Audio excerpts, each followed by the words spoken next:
Ever heard of the boogeyman? Candyman? Or Bloody Mary?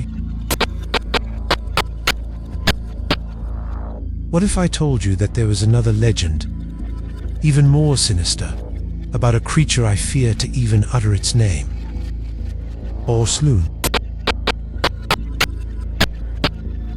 Before language, before memory, there was Osloon. Osloon isn't summoned. It awakens. It doesn't hunt like typical monsters.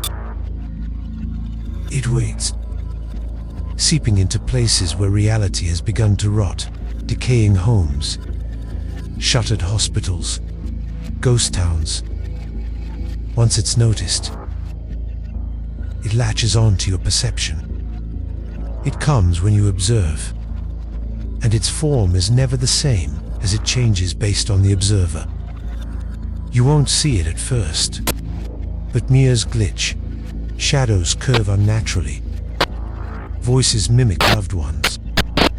The more you doubt your reality, the stronger it becomes. The more you look, the more it becomes.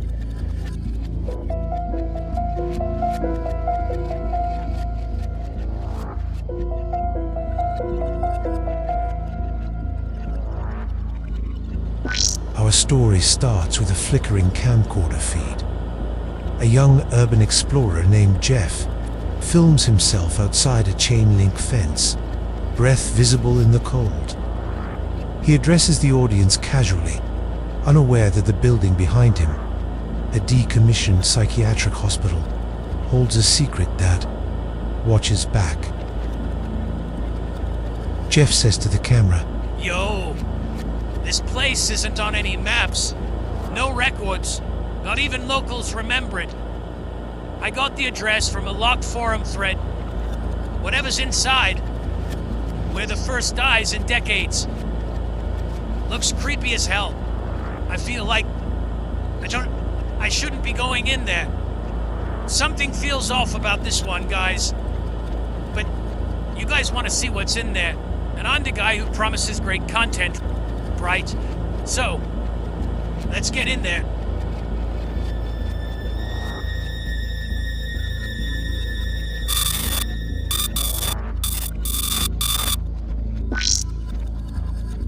Jeff explores the interior. Classic decay, graffiti, mold, shattered furniture, still filming, room after room, hallway after hallway, staircases leading to long-forgotten wings of the hospital.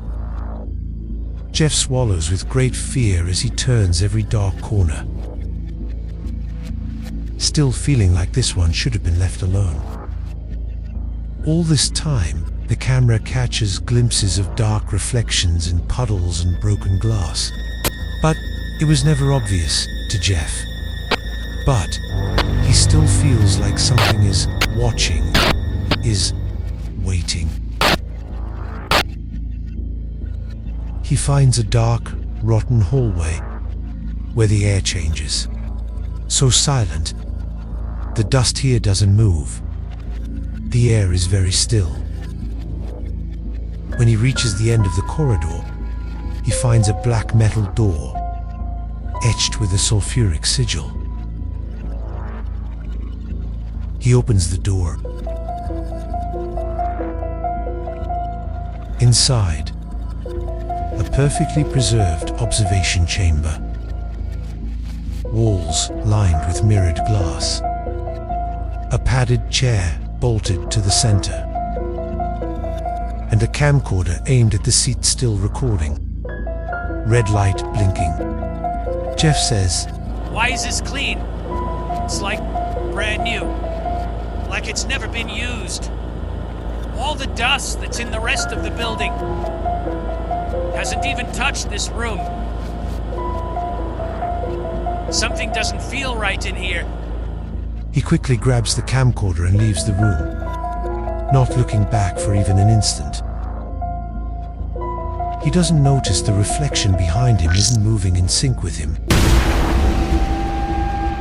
and seems to morph and take various shapes, but never a fixed state. He continues his exploration for quite a while. Empty rooms, shadowed corridors, and always a reflection that seemed to shift and twist in the dark. After a long, dreadful day of exploration in the hospital, Jeff can't bear the feeling of something looming in the dark, and feels he has a good amount of footage for his viewers, and can't wait to get out of there. So he quickly decides to end the video there and head home.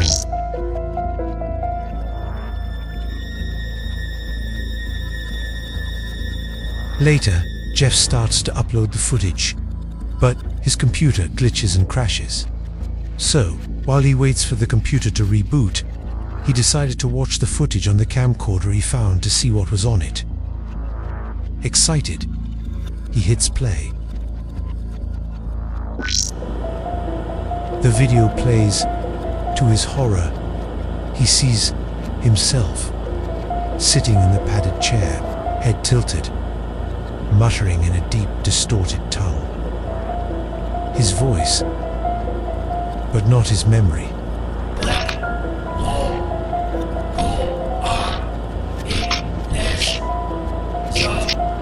Suddenly, his monitor goes dark, then lights up with a file he didn't create. It's labeled 337. Having no idea what that meant, or why he was on the camcorder footage, nor what language he was speaking in that video, or even what those words meant. The rest of the night was a cluster of thoughts running through his head, all confused. Eventually, he fell asleep. Suddenly, he wakes to find his camera recording, red light flashing. Jumping up out of bed, he quickly knocks it over. Standing above it, he wondered who turned it on, and why they were recording him. He picked up the camcorder and rewinds the tape. He can't believe what he's seeing. It's a video where he's seen standing over himself, smiling. He can't figure this out. It seems like a dream, a nightmare. Panicking, he decides that this is the video he's going to upload. Maybe he can get help from his viewers in the comment section. Following day, Jeff's subscribers are buzzing. This feels cursed. Anyone see the mirror delay? The reflection keeps changing. Frame 173. Something blinks behind him twice. Clips begin to spread. Edits, reaction videos. The mirror glitches go viral. Jeff can't believe what he is reading and seeing.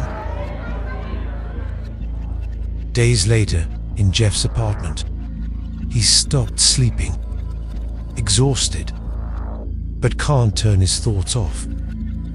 He has covered all the mirrors and anything with a reflection in his apartment. Even in the footage, his reflection lags, sometimes turns to face the audience. He tries deleting the videos. They re-upload themselves under different titles. You called it forward, through the mirror, or Sloon. His most viral video plays, while Jeff watches in utter shock. A split screen of him and the entity. It's inside the mirror, now distorted, humanoid but endless.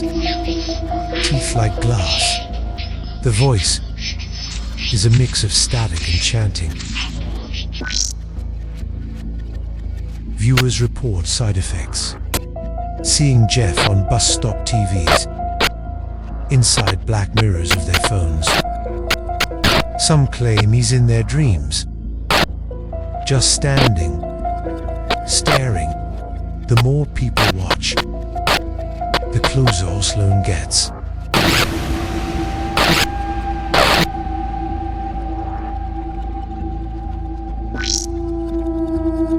Jeff, pale and shaking, films himself returning. Jeff says with a panicked voice, I think I know how to end this. I have to go in to the other side. Don't look in the mirror. Do not look at any reflection. That's how it spreads. It feeds on attention. I'm sorry. I just wanted clicks. He sets the camera down and stares into the mirror. Nothing reflects. Then, the glass ripples. He blinks out of sync and steps into the mirror as Orsloon steps out. He doesn't have a fixed form. It warps depending on who's observing it. But its true manifestation is something the human eye tries to reject. Its eyes, dozens of them, glassy and lidless, scattered in unpredictable places. Neck, palms, even embedded in the torso. They don't blink, but instead twitch like glitching camera lenses, each locked onto a different dimension. Its skin, a fluid obsidian surface that constantly ripples, as if it's wrapped in a living mirror. Get too close, and your reflection appears inside its flesh, screaming silently. Its mouth or mouths are not always where you'd expect. Sometimes vertical slits along its ribs, other times a grin that wraps entirely around its head.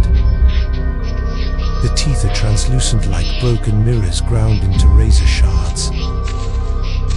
Its limbs, too many, long and angular. Some end in hands that mimic yours perfectly, until they move out of sync. Its movement flickers like a corrupt video frame. It doesn't walk. It jumps forward by skipping frames.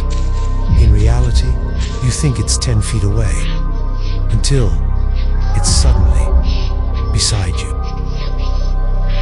And its most terrifying trait, when Orsloon stares at you, your reflection stares back, but smiles, and you can't see all that he is behind the reflection.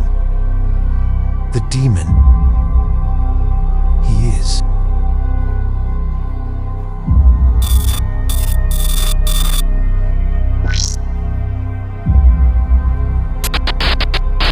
It sees you now. Orsloon remembers. You watched. You fed it. And it is so